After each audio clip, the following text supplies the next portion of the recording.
আমরা কথা বলবো চট্টগ্রামের বিখ্যাত একটি নুরানিয়া মাদ্রাসা দীর্ঘদিন ধরে কোরআন এবং হাদিসের আলোকে পাঠদান করে যাচ্ছে খদিজাতুল কুবরা আদর্শ নুরানি একাডেমি মাদ্রাসার সম্মানিত পরিচালকের সাথে। আসলে আপনারা এই প্রতিষ্ঠানটি কত সালে প্রতিষ্ঠিত হয়েছে?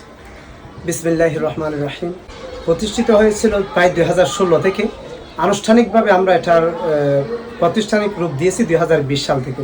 আপনাদের প্রতিষ্ঠানে এখন কেমন স্টুডেন্ট রয়েছে? আলহামদুলিল্লাহ, আমাদের এখানে সব মিলে প্রায় 200 প্লাস স্টুডেন্ট রয়েছে।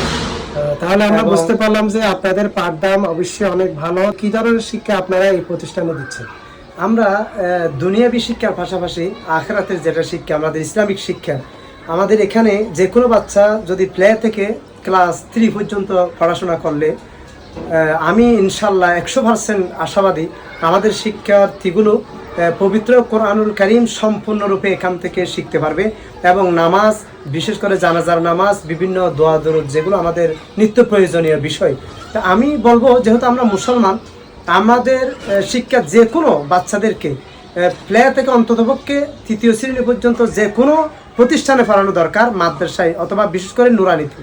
যদি নুরানিতে পড়ে তাহলে এদের প্রাথমিক যে দোয়া দরুদগুলো আমাদের প্রয়োজনীয়, যেমন কোরআন শিক্ষা এবং দোয়া নামাজ শিক্ষা, এগুলো ইনশাআল্লাহ ওরা 100% শিখতে পারবে এখান থেকে। অর্থাৎ মুসলিমের সন্তান হিসেবে আমাদের মৌলিক ইসলামিক জ্ঞান থাকা জরুরি, সে বিষয়ে আপনারা শিক্ষা দিচ্ছেন। জি, আপনারা তাদেরকে প্র্যাকটিক্যালি কোনো নামাজ দোয়ার শিক্ষা দিচ্ছেন কিনা? অবশ্যই আমরা নামাজ শিক্ষা প্রতিষ্ঠানের মধ্যে দিই। এগুলোর পাশাপাশি ওদের প্র্যাকটিক্যাল, ওদেরকে আমরা মসজিদে নিয়ে গিয়ে আমরা নামাজগুলো শিক্ষা দিই। যেহেতু আমাদের এখানে খালফার বাঁকুড়া সরকারি উচ্চ বিদ্যালয়ের যেটা জামে মসজিদ আছে মাঠে, আমরা ওখানে দৈনিক 2 ওয়াক্ত নামাজ, জোহর এবং আসর, এই 2 ওয়াক্ত নামাজ আমরা আমাদের বাচ্চাদেরকে মসজিদে নিয়ে গিয়ে সশরীরে আমরা ওদেরকে প্রশিক্ষণ দিয়ে থাকি।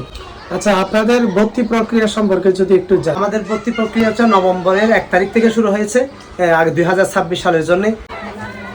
এটা ডিসেম্বরের 31 তারিখ পর্যন্ত আমাদের এখানে যদি ভর্তি হয়, এদেরকে আমরা বই, খাতা, কলম, চক, সিলেট, ডাস্টার, যেগুলো দরকার ওই সমস্ত বিষয়গুলো আমরা এদেরকে ফ্রি দিয়ে থাকি। বার্ষিক যে অনুষ্ঠানটা করি, এই অনুষ্ঠানের মধ্যে অনেক ভালো ভালো মেহমানরা এখানে আমন্ত্রিত থাকে। তো এলাকাবাসী সবচেয়ে আমার বেশি খাসি ছিল, এটার জন্য আমি আল্লাহর দরবারে শুকরিয়া আদায় করি।